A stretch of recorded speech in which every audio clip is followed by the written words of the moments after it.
പിതാവിനും പുത്രനും പരിശുദ്ധ റൂഹായിക്ക് സ്തുതി, ആദ്യം മുതൽ എന്നേക്കും തന്നെ. ആമീൻ. ജനുവരി 1 തീയതി ജാനസ് ദേവന്റെ ഉത്സവമാണ്. ജാനസ് ദേവൻ എന്ന് പറഞ്ഞാൽ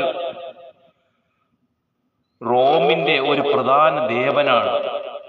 വാതിലുകൾ, കവാടങ്ങൾ, തുടക്കങ്ങൾ, അവസാനങ്ങൾ, നവീന തുടക്കം എന്നിവയുമായി ബന്ധപ്പെട്ടതാണ്. സാധാരണയായി 2 മുഖങ്ങൾ ഈ ജാനസ് ദേവന് ഉള്ളതായി കാണാം. ഒന്ന്, പിൻപോട്ട് നോക്കുന്ന ഒരു വൃദ്ധന്റെ മുഖവും ഭൂതകാലത്തെ അനുസ്മരിക്കുന്നു. ഒന്ന്, മുൻപോട്ട് നോക്കുന്ന ഒരു ചെറുപ്പക്കാരന്റെ മുഖവും വരാനിരിക്കുന്ന കാലത്തെ നോക്കുന്നു. ജാനസ് വളരെ പുരാതന ദേവന്മാരിൽ ഒരാളായി കണക്കാക്കുന്നു. പുതിയ വർഷവും പുതിയ ഇടപാടുകളും അവന്റെ അനുഗ്രഹം തേടേണ്ടി വരുന്നതായി കരുതപ്പെടുന്നു. പഴയ കാലവും പുതിയ കാലവും തമ്മിലുള്ള ബന്ധത്തെ സൂചിപ്പിക്കുന്നു. ജനങ്ങൾക്ക് കരുത്തും സുരക്ഷയും നൽകുന്ന ദേവൻ പുതുവർഷ സന്ദേശങ്ങളും നന്മയും പങ്കുവയ്ക്കുന്നു. ഈ ഉത്സവത്തിൽ കഴിഞ്ഞുപോയ വർഷത്തെ ഓർക്കുകയും വരാനിരിക്കുന്ന വർഷത്തിന്റെ അനുഗ്രഹം പ്രാപിക്കുകയുമാണ് ലക്ഷ്യം. ഇത് പെന്തക്കോസ്തുകാർ കൊണ്ടുവന്ന ഒരു തുടക്കമാണ്. അത് ഏറ്റെടുത്ത് സുറിയാനി സഭയിലെ ചില പെന്തോപ്പട്ടക്കാർ അവരുടെ ലക്ഷ്യത്തിനു വേണ്ടി അവരവരുടെ ഇടവകളിൽ പട്ടക്കാരൻ എന്ന അധികാരത്തിന്റെ ദുർവിനിയോഗം നടത്തി ചില നാമധേയ ക്രിസ്ത്യാനികളുടെ മേൽ അടിച്ചേൽപ്പിച്ച് സഭാശി നേടുന്നു. സുറിയാനി സഭയുടെ ചരിത്രം പഠിക്കുമ്പോൾ സഭാപിതാവായിരുന്ന ഐറേനിയോസ് AD 130-202 ലിയൻസിലെ മെത്രാപ്പൊലീത്തയായിരുന്നു.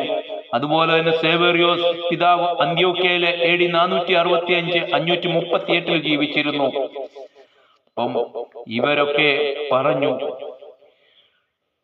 ലോകം കാലത്തെ ആരാധിക്കുന്നു, സഭ കാലത്തെ വിശുദ്ധമാക്കുന്നു. ജാനസ് വാതിലുകളുടെ ദേവനായിരുന്നു, എന്നാൽ ക്രിസ്തുവാണ് യഥാർത്ഥ വാതിൽ. വിശുദ്ധ യോഹന്നാന്റെ സുവിശേഷം 10-ാം അധ്യായം 9-ാം വാക്യം, ഞാനാണ് വാതിൽ, ഈ വാതിലിലൂടെ പ്രവേശിക്കുന്നവൻ രക്ഷിക്കപ്പെടും.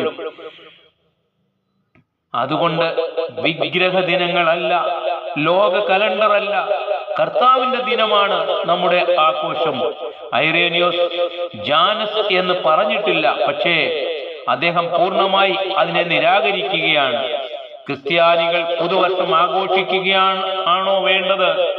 എന്നാൽ ക്രിസ്തുവിൽ പുതിയ ജീവിതമല്ലേ വേണ്ടത്? ക്രിസ്ത്യാനികൾ ജീവിക്കുന്നത് ലോകത്തിനുള്ളിലാണ്, പക്ഷെ ലോകത്തിന്റെ ആരാധനാ രീതികൾ സുറിയാനി സഭ സ്വീകരിക്കുന്നില്ല. അതുകൊണ്ടാണ് റോമാലേഖനം 12-ാം അധ്യായം 2-ാം വാക്യത്തിൽ പറഞ്ഞിരിക്കുന്നത്, ഈ ലോകത്തിന്റെ രൂപത്തോട് ഒത്തുപോകരുത് എന്ന്. സങ്കീർത്തനം 96-ാമത്തെ അധ്യായം 5-ാമത്തെ വാക്യം, വിഗ്രഹങ്ങൾ ശൂന്യമാകുന്നു. എഫേസ്യ ലേഖനം 4-ാം അധ്യായം 17-ാം വാക്യം, അന്യജാതികളുടെ വഴിയിൽ നടക്കരുത്. ഇതിന്റെ ദൈവശാസ്ത്രാടിസ്ഥാനം ഐറേനിയോസ് നമുക്ക് കാണിച്ചു തരുന്നു. യഥാർത്ഥ ആശയം, സൃഷ്ടി, ചരിത്രം, കാലം എല്ലാം ക്രിസ്തുവിൽ പുനഃസ്ഥാപിക്കപ്പെട്ടു. എഫേസ്യ ലേഖനം 1-ാം അധ്യായം 10-ാമത്തെ വാക്യം, കാലങ്ങളുടെ സമ്പൂർണതയിൽ എല്ലാം ക്രിസ്തുവിൽ ഒന്നാക്കുവാൻ ഐറേനിയോസ് പറഞ്ഞു. കാലം ക്രിസ്തുവിന് കീഴിലാണ്, തുടക്കം ക്രിസ്തുവിലാണ്, അവസാനം ക്രിസ്തുവിലാണ്. സഭാപിതാവായിരുന്ന തെർത്തുല്യൻ പറഞ്ഞു, 1 കൊരിന്ത്യർ 10-ാം അധ്യായം 21-ാം വാക്യം, കർത്താവിന്റെ പാത്രവും ഭൂതങ്ങളുടെ പാത്രവും ഒരുമിച്ച് കുടിക്കാനാവില്ല എന്ന് അദ്ദേഹം പറഞ്ഞു. ക്രിസ്ത്യൻ ഉത്സവങ്ങൾ കാലചക്രങ്ങളോടല്ല, രക്ഷകന്റെ പ്രവൃത്തിയോടാണ് ബന്ധപ്പെട്ടത്. അദ്ദേഹം പറഞ്ഞു, വിശുദ്ധ ലൂക്കോസിന്റെ സുവിശേഷം 22-ാം അധ്യായത്തിന്റെ 19-ാം വാക്യം, ഇത് എന്റെ ഓർമ്മയായി ചെയ്യുകയിൽ. ഓരോരുത്തരും ചിന്തിക്കുക, ഇത് ക്രിസ്തുവിലേക്കാണോ നയിക്കുന്നത്, അതോ ലോക ചിന്തയിലേക്കാണോ? 1 തെസ്സലോനിക്കർ 5-ാം അധ്യായം 21-ാം വാക്യം, എല്ലാം പരിശോധിക്കുവീൻ. ക്രിസ്ത്യാനിയുടെ പുതുവർഷം ഓരോ വിശുദ്ധ കുർബാനയും, ഓരോ കുമ്പസാരവും, ഓരോ പുതിയ ജീവിത തീരുമാനവുമാണ്. 2 കൊരിന്ത്യർ 5-ാം അധ്യായം 17-ാം വാക്യം, ക്രിസ്തുവിലുള്ളവർ പുതിയ സൃഷ്ടിയാണ്. സുറിയാനി ക്രിസ്ത്യാനികളുടെ പെരുന്നാൾ എന്ന് പറയുമ്പോൾ ജനന പെരുന്നാൾ, ഉയർപ്പ് പെരുന്നാൾ, പരിശുദ്ധ കുർബാന, ഇതിൽ എല്ലാം കേന്ദ്രീകരിച്ചിരിക്കുന്നത് പരിശുദ്ധ കുർബാനയിലാണല്ലോ. മത്തായി ശ്ലീഹ പറഞ്ഞിരിക്കുന്നു 7-ാം അധ്യായത്തിന്റെ 16-ാമത്തെ വാക്യത്തിൽ, അവരുടെ പ്രവൃത്തികൾ പരിശോധിക്കുവീൻ. അങ്ങനെ ഞാൻ പരിശോധിച്ചപ്പോൾ, ഭദ്രാശ്രമ മെത്രാപ്പോലീത്തയെ ഫോണിൽ വിളിച്ച് ചോദിച്ചപ്പോൾ അദ്ദേഹം മറുപടി തന്നത്, ഞാൻ എന്ത് ചെയ്യാനാ, അച്ഛന്മാർ ചിലർ അവരവരുടെ ഇഷ്ടത്തിന് ചെയ്യുന്നു എന്ന്. ഇപ്പോഴത്തെ സുറിയാനി സഭ ഇതാണ്. നിയന്ത്രണങ്ങളില്ല, ശരിയായ മേലധികാരിയില്ല, അതിനു പറ്റിയ കുറച്ച് അൽമായരും ലോക സുഖങ്ങളിലേക്ക് നയിക്കുന്ന ചില പട്ടക്കാരും അതിൽ മുങ്ങിയിരിക്കുന്ന ചില അൽമായരും. അതുകൊണ്ട് എല്ലാ സുറിയാനി ക്രിസ്ത്യാനികളും ചിന്തിക്കുക, ഡിസംബർ 31-ാം തീയതി രാത്രിയിലുള്ള ഉത്സവം ശരിയാണോ എന്ന്. ബസേലിയോസ് ഗ്രിഗോറിയോസ് സഭാപിതാക്കന്മാരുടെ ഓർമ്മയാണ് അന്ന്. അതാണ് യഥാർത്ഥ സുറിയാനി ക്രിസ്ത്യാനി ആരാധിക്കുന്നത്.